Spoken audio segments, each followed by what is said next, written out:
Hello guys, আমার আরও একটি নতুন ভিডিওতে আপনাদের স্বাগত। গাইস, আজ আমি এসেছি আমাদের গোবিন্দগঞ্জ উপজেলার একটি ঐতিহ্যবাহী হাট, পানিতল হাটে। গাইস, আজকে আমি এই পানিতল হাটের উদ্যোপান্ত আপনাদের সামনে উপস্থাপন করব। আশা করি আপনারা আমার এই পুরো ভিডিওটি দেখবেন। গাইস, আমাদের গোবিন্দগঞ্জ উপজেলায় যতগুলো প্রাচীন এবং ঐতিহ্যবাহী হাট রয়েছে তার মধ্যে এই পানিতলা হাট অন্যতম। এই হাটটি ভৌগোলিকভাবেও এমন একটি জায়গায় অবস্থিত যেখানে 3টি জেলার মানুষ এই হাট করার জন্য আসে। আমাদের গাইবান্ধা জেলার লোক আছে, তার মধ্যে আবার বগুড়া জেলার লোক আসে এবং সেই সাথে জয়পুরহাট জেলার লোকজনও আসে এই হাটে বাজার করার জন্য। এক কথায় বলতে গেলে এই হাটটি ভৌগোলিকভাবে একটি সংবেদনশীল জায়গায় অবস্থিত। গাইস, এ হাটের বিখ্যাত খাবার হচ্ছে টুনুর চানাচুর। আশেপাশের এলাকা থেকে অনেক লোকই আসে এই চানাচুর নেওয়ার জন্য এবং অত্র এলাকার বিখ্যাত এই চানাচুর বা পানিতলা হাট বলতেই মানুষ এই টুনুর চানাচুর হিসেবে চেনে। কেউ যদি এই হাটে একাদিন আসে বেড়াতে, তো তারা সবাই এই টুনুর চানাচুর নিয়ে যায়। গ্রামীণ হাট বলতে যা বোঝায় তার সবই উপস্থিত এই পানিতলা হাটে। আশেপাশের এলাকা থেকে মানুষজন তাদের উৎপাদিত ফসল এ হাটে বিক্রি করার জন্য নিয়ে আসে। এছাড়া যারা মাঝারি খামারি রয়েছে, মাছ চাষ করে, তারাও তাদের মাছ নিয়ে আসে এখানে বিক্রি করে এই বাজারে। এক কথায় একদম টাটকা শাকসবজি পাওয়া যায় এই হাটে। এছাড়া গৃহস্থলীর যে টুকিটাকি জিনিস তাও পাওয়া যায় এই হাটে। আর গাইস, একটা গ্রামীণ হাট বলতে যেটি বোঝায় যে হাটের মাঝে বিশাল বিশাল বড় গাছ, তারপর বস্তি দোকান, সবই কিন্তু এই হাটে রয়েছে। আমাদের গোবিন্দগঞ্জ উপজেলার একটি ঐতিহ্যবাহী হাট হলো এই পানিতলা হাট। এই হাটটি মূলত বৃহস্পতিবার এবং সোমবার করে বসে।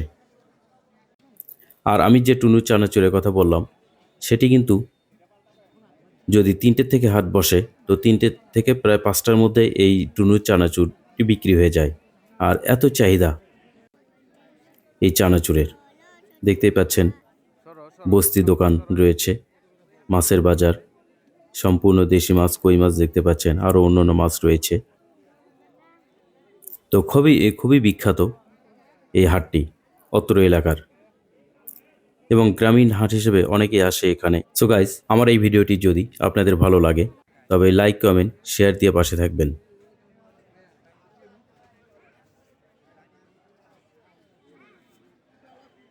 গাইস, মানুষের ভিড়ে দেখে আমি আমার মাঝে একটা কিউরিয়াসিটি জাগলো যে এখানে কি হয়েছে দেখে আসি একটু।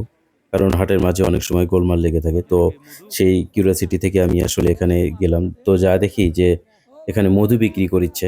মধু বিক্রি করার জন্য সুন্দরবনের এলাকা থেকে, দক্ষিণ অঞ্চল থেকে একটা ছেলে এসেছে এই মধু বিক্রির জন্য। তো সবাই আসলে পরীক্ষা করে দেখতেছে যে আসলে এগুলো খাঁটি মধু কিনা। তো পরীক্ষা করে সবাই নিতে চাচ্ছে। তো দেখে অনেক ভালো লাগলো।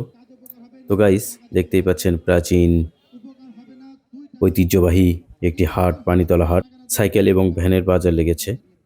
তো এক কথায় সবই পাওয়া যায় এই হাটে, হাঁস মুরগি থেকে শুরু করে সবই। একসময় গরু ছাগলের হাটও লাগেছিল, কিন্তু বর্তমানে এখানে গরু ছাগলের হাট লাগে না। বর্তমানে দাড়িদহ হাটে এই গরু ছাগলের হাট লাগে, বিশাল এক গরু ছাগলের হাট বসে। তো এখানে শিক্ষা প্রতিষ্ঠানও রয়েছে। তো গাইস, এই হাটটি কিন্তু আমাদের গোবিন্দগঞ্জ উপজেলার রাজহার ইউনিয়নের মধ্যে পড়েছে, একটি ঐতিহ্যবাহী প্রাচীন হাট।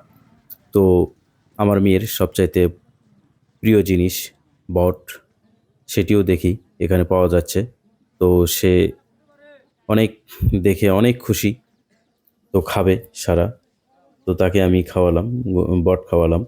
তো বটটাও খেয়ে খুবই সুস্বাদু ছিল, অনেক ভালো ছিল। আমিও খেয়ে দেখেছি, অনেক ভালো লেগেছে।